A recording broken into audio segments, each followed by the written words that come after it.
Thank you, Danielle. Yes, Dr. DePompo is here. He's a clinical psychologist. We love having him here on the show. And this morning, we're talking all about empty nest syndrome. So a lot of parents right now are experiencing what I just did over the weekend. That is moving your kid into college. It's her third year. A lot of people say, you should be used to it. But you know, you don't get used to it, especially when you've had 3 months of seeing them every single day. So there's this phenomena called empty nest syndrome, which is serious, right? Yes, it's serious. And you know, even just for most parents like yourself that are having their children go away to college, 84% feel some sort of a eclipse of the heart, pun intended, for today. But they do, they feel there is that pain that they feel. They could feel anxiety, guilt, sadness. Even depression, right? Yes, so it's a real thing.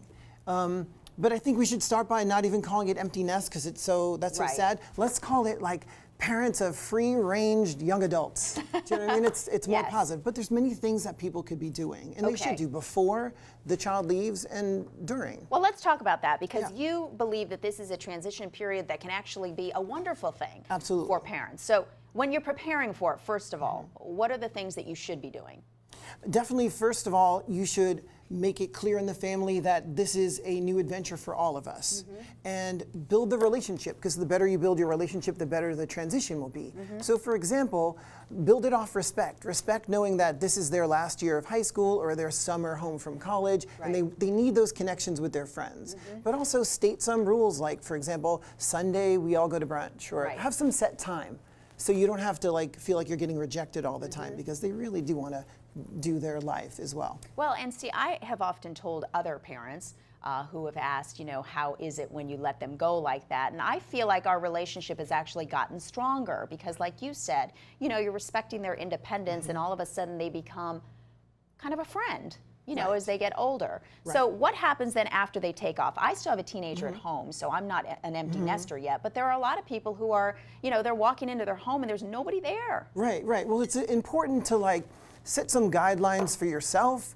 Be responsive to them, but not intrusive. So wait to hear from them, or make a rule about once a week we'll talk, but be flexible and give them a break. So you really they don't feel like they're running away from you. You know, but when they do leave, it's really important to rebalance, because that amount of time that you were parenting now needs to be replaced, you know? But we don't want you to replace it with things like, I got to keep busy, so I'm not thinking. We don't want that. We want you to look inside at your values and be like, what do I really care about? And try to infuse that through your day. And if you're like, I don't know, just use imagery. Think, okay, now if I adjusted perfectly, and if I really did a good job transitioning here, what would I be doing? What would my weeks and days be like? And then take little steps there. Okay, so let's say there are some folks who are watching us, they're empty nesters right now, and they are feeling that anxiety and that depression, those really serious emotions.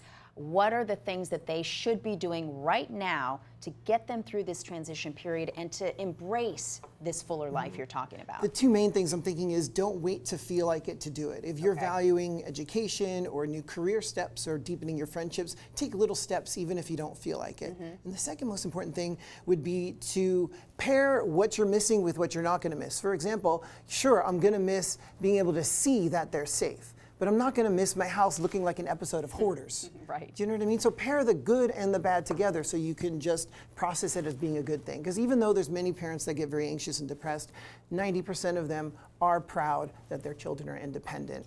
At what point, if these symptoms become very serious, do they need to talk to somebody, see somebody, a professional? Normally this should adjust itself within 6 months to 18 months, which seems like a long time.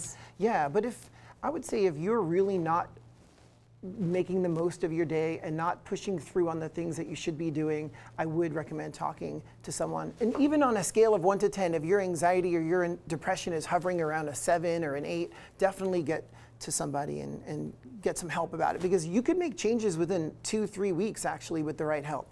All right, well, you are fabulous as always. If you would like more information on the doctor, you can find him at cbtiofsocal.com. That's us. He's on social media. You can find him. Thank you so much for being here. We appreciate it. More Arizona Daily Mix coming your way. Stay right there.